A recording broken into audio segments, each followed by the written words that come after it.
Let's talk some more specifics about the formation. We've seen a 4-2-1-3. We've seen a 4-1-2-3. The two constants so far in that regard have been the 4 in the back, the 3 up top. Then at the end of the year, you went back to a much more conventional 4-4-2. So it begs the question, what is your preferred tactical formation right now for this team? Well, to be honest, I don't have a preferred system. You know, it's not that I'm a 4-3-3 fanatic and talk only about Barcelona. We love to watch Barcelona, all of us. We do.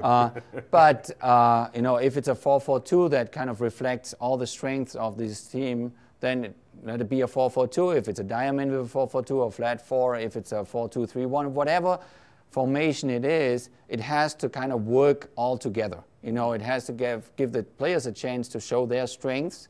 You know, and certain elements, you know, have to cover their weaknesses. So you constantly work on that puzzle. So I'm not a fanatic for one specific system, but I want the team to understand that they're all on the same page. You know, they have to go forward all together, and they have to go backwards all together, which is a very difficult process for our strikers. You know, Josie Altidore, Juan Agudelo, or Edson Buddle, they have to learn to go backwards the moment we lose the ball. You got to be behind the ball. You know, I mean, you can give them many examples how now a Messi or a Xavi and Iniesta going to turn around and chase the ball back.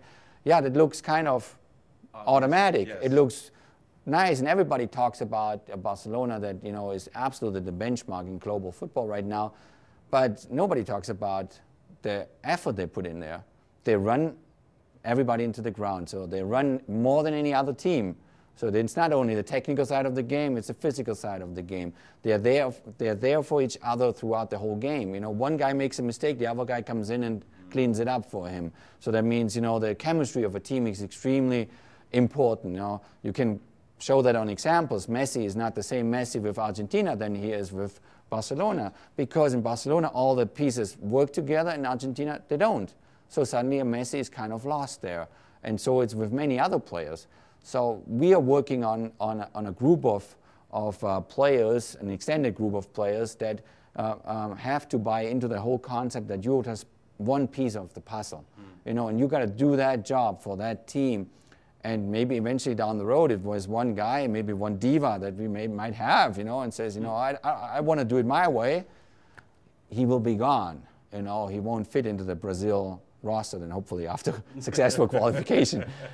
So it's all those little elements. So I'm not a fanatic for one system. You know, I'm not a fanatic for the Ajax school, which I admire. I'm not a fanatic for Barcelona, which I also admire. I'm trying to do what is best for that team. Now, the reason why we often in beginnings played with one striker was because both strikers were not fit enough to go 90 minutes. As simple as that.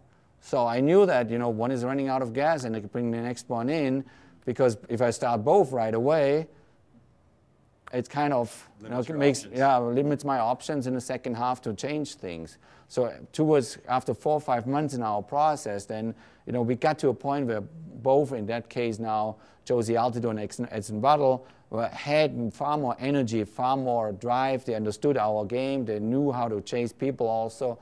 And suddenly, you know, they were able to implement it, but still not for 90 minutes. So it's a work in process.